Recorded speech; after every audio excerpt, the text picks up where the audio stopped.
Hi, my name is Ashlyn Roberts, and I've decided to research the Fulani culture for my presentation. I've used Hofstede's website, and my culture is nomadic, so they're found in over 15 different countries in Africa, so I did have to just choose one country that they're found in to compare.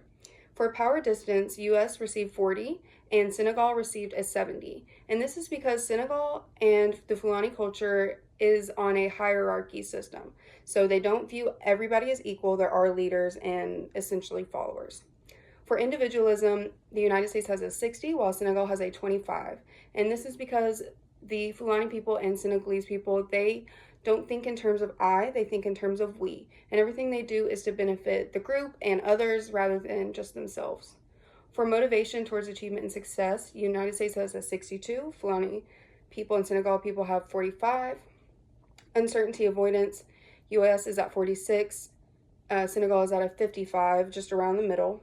Long-term orientation, United States is at 50, Senegal is at a 25, and this is because they really value and respect long-term tradition, and so they still practice the same traditions thousands of years later. For indulgence, Senegal did not receive a score in this category, while the US received a 68. Based off of their score on individualism being so low, I would believe that Senegal, they probably don't indulge in much since they're not really individualistic. For the rest of my research, they do have a lot of different norms and values than the United States. Like I said, they practice traditional African religion as well as a blend of Islam. Islamic views are a big part of this culture. They also follow a code of behavior with 4 main rules: patience, wisdom, modesty, and courage. It is called Pulaku.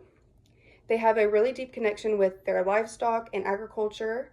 They also live nomadically, and they practice oral traditions. All of these things are very different from the US.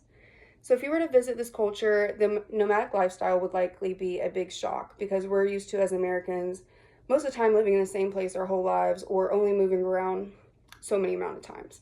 And this is very different from how the Fulani live. There's actually a lot of really unique traditions also.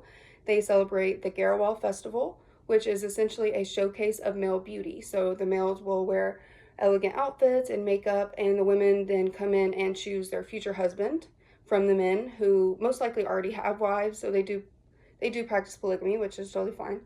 And they celebrate and appreciate male attractiveness. So non-verbally, some communication you could receive from them is their scarification. So they scar their skin for cultural and aesthetic reasons. The women will a lot of times have rows of keloid scars around their eyes, and these scars and rows are meant to symbolize their societal rank. So without even talking to somebody, you can figure out who they are in the society. So as a result of the research, I learned a lot about their nomadic lifestyle, where when they build a home, they build it very quickly and just as easily take it down. Archaeologists don't have a lot of information from them because they don't really leave anything behind. They just keep on the move.